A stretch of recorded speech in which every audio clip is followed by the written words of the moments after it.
Hey everybody, it's Jamin with Keene Point of View, the best intersection of gay issues, politics, and Christianity. Get into it. This week I'm back with another twisted Bible story. This time it's focusing on Jonah. The book of Jonah makes me laugh because mostly I get Jonah. I understand where he's coming from. The book opens and the first verses say that God told Jonah to go to Nineveh and preach against the city that was powerful and notorious. It says, powerful and notorious city, go ahead and preach against them. Nineveh was the capital of the Assyrian Empire, and the Assyrians wound up taking over the northern kingdom of Israel in 722 BC. But before that, they had turned Israel more into a vassal state, and they either removed royalty from power, or they just made the royalty stay and basically become a living joke.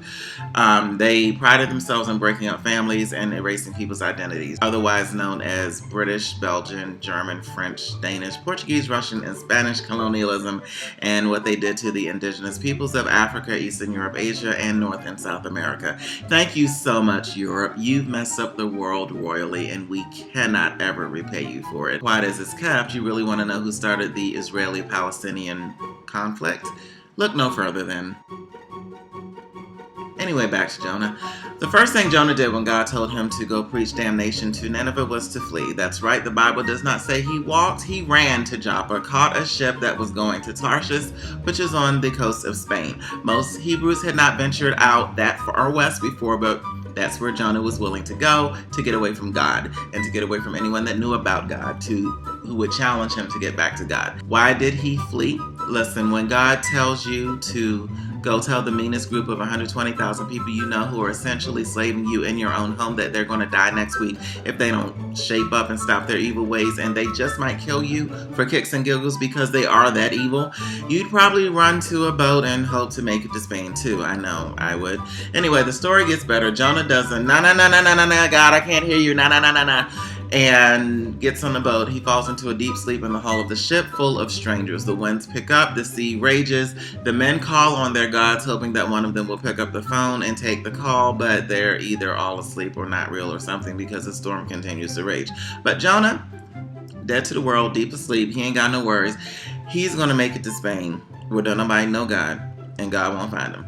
And he confesses that he's Hebrew to the crew when they ask, why are you not out here praying with us? And he says that the storm is probably because God is being pissed with him, and after trying to not do it, they eventually toss Jonah overboard at his request, and the sea calms down. At that moment, the men are terrified of a God who would rage up a storm on a sea just to get one of his followers back on track, and they offer offerings to God and make him a bunch of promises, as we all have done, and we know we ain't kept name one of them. After spending 3 days in the belly of a fish and getting vomited back onto a beach, yuck, Jonah goes to Nineveh and doesn't take the 3 days journey to get through Nineveh to preach to the city. He stops after barely entering the city and shouts God's message.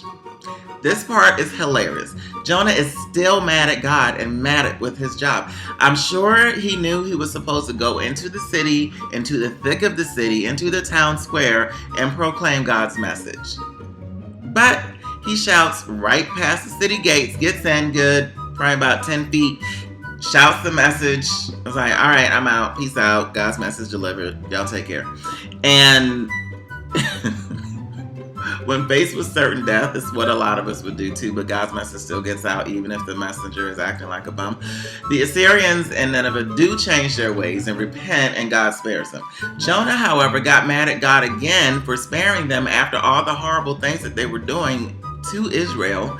And it's like when you know someone who's gotten away with abusing and cheating on a spouse, and then they get a terminal illness and they're on their deathbed, they accept Jesus Christ, but then God miraculously cures them and they continue to live. It's like you were so close to seeing justice, and then God ripped that away from you because of stuff like pity and grace and mercy. And like, what's up with that? You're like, boo, we want blood. No, God, this is not good. And God, however, does break Jonah's space at the end of the book and tells Jonah, like he would tell us, like, why you mad, son? Did you create these 120,000 people and their animals who don't know good from bad? They're idiots, and I took pity on them. You had nothing to do with them, their creation, or a real place from which to judge them.